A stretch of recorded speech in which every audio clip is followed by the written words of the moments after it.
अब दिल्ली की तस्वीरें भी आपको दिखाते हैं। देश की राजधानी दिल्ली, यमुना यहाँ से कल बहती थी, लेकिन अब स्थिति ये है कि पहले तो यहाँ बहुत बदबू होती है और अब स्थिति ये है कि झाग ही झाग है। जहां तक आपकी नजर जाएगी वहां तक आपको सिर्फ यमुना में झाग ही झाग नजर आएगा। ये दिल्ली की स्थिति है, ये दिल्ली में यमुना की स्थिति है। जब पहाड़ों से यमुना उतरती है तब तक तो साफ होती है, लेकिन जैसे फिर मैदानी भागों में प्रवेश करती है और देश की राजधानी दिल्ली तक पहुंचते उसकी स्थिति ये हो जाती है। अब असंख्य औद्योगिक जो भी वहां पर कारखाने चल रहे हैं, वहां से निकलता हुआ गंदा पानी, सभी नालों का पानी यमुना में चला जाता है। और अब हालात ये हैं, साल 2021 की आप तस्वीर देखिए और साल 2024 की तस्वीरें देखेंगे, इसमें आपको यमुना में झाग में इजाफा ही नजर आएगा। जबकि दावा ये किया गया था, वादा ये किया गया था कि यमुना की तो हम सूरत बदल देंगे, यमुना की तस्वीर बदल देंगे। तस्वीर बदली है, झाग बल्कि ज्यादा हो गया है। अब छठ का भी समय धीरे धीरे आएगा और अंदाजा आप लगा सकते हैं कि क्या हाल होगा। और इसके साथ साथ हवा भी और दूषित होती जा रही है।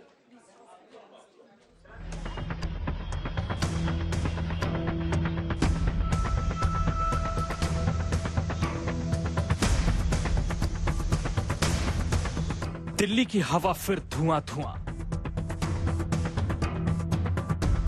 दिल्ली में सांस लेने पर आफत, दिल्ली में यमुना फिर झागदार, दिल्ली में हवा और पानी सब खराब। प्रदूषण के खिलाफ दिल्ली में एक और जंग। क्या पराली से खराब हुई दिल्ली की हवा? यूं तो दिल्ली में ऐसी तस्वीर दिवाली के बाद देखने को मिलती थी, लेकिन दशहरा में दिल्ली वालों ने तो रावण दहन कर दिया, मगर प्रदूषण का दैत्य फिर से जिंदा हो गया। दिल्ली के सराय काले खां की यह तस्वीर है। पानी का छिड़काव कर जहरीले धूल कण को हवा में फैलने से रोकने का उपाय किया जा रहा है। दरअसल दिल्ली के कई इलाकों की हवा पिछले कुछ दिनों से लगातार खराब चल रही है। आनंद विहार, बवाना, अलीपुर, बुराड़ी में आज सुबह हवा का गुणवत्ता स्तर बहुत खराब पाया गया, यानी हवा में जहरीले कणों की मात्रा बहुत ज्यादा पाई गई।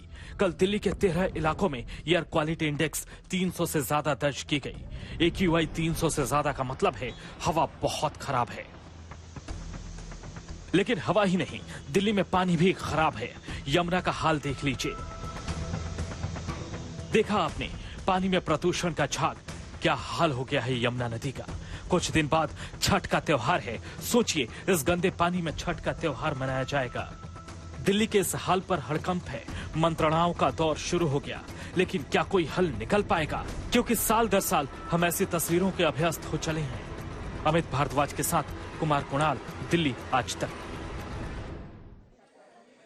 यमुना की सफाई के नाम पर करोड़ों रुपए आते हैं, लेकिन वो जाते कहाँ हैं? जनता के टैक्स के पैसे हैं। सवाल तो उठता है, क्या हालात हैं जरा चलिए समझते हैं और ऐश्वर्या पालीवाल हमारी संवाददाता की रिपोर्ट दिखाते हैं यमुना से ही।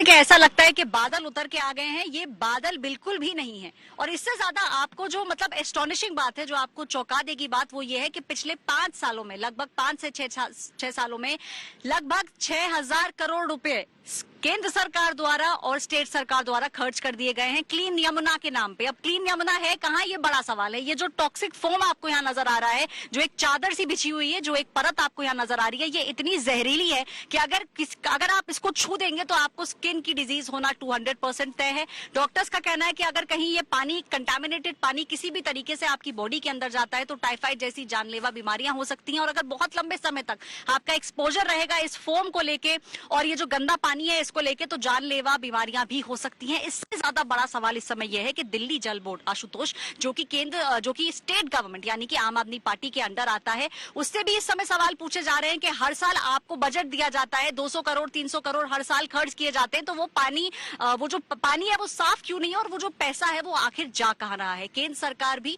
कई सारे प्रोजेक्ट्स लॉन्च कर चुकी है। जो सरकार का जो एक डिसीजन होता है कि आप इस वाले घाट पे मत आइए, लेकिन आप घाट पे ना आने से अपनी आंखें तो नहीं बंद कर सकते हैं, क्योंकि कहीं ना कहीं आपको नजर आया। और मैं पूरी तरीके से घिरी हुई हूँ आशुतोष, ऐसा भी नहीं है कि एक जगह थोड़ा सा पॉल्यूशन हो। ये पूरा का पूरा जो पूरा यमुना का बेल्ट है, लगभग 2% यमुना जो है, पूरी यमुना शुरू से लेके अंत तक, वो ओखला से लेके कालिंदी कुंज तक आती है। और वहां पे आपको इस समय ये फ्रॉथ की जो लेयर है ये नजर आ रही है। और पैसा कहां जा रहा है, बड़ा सवाल ये, चाहे नमामि गंगे हो या फिर क्लीन यमुना हो, प्रोजेक्ट्स की कमी नहीं है, पैसे की कमी नहीं है, तो फिर आखिरकार सफाई क्यों नहीं हो रही है? अगर ऐश्वर्या और शशि जी आपको ना बताएं कि वो पानी में है, नाव में और है, तो आपको क्या लगेगा? मतलब लग रहा है जो सफेद जहागों पर कोई बैठा हुआ है, जिस तरह के बुरे हालात हैं।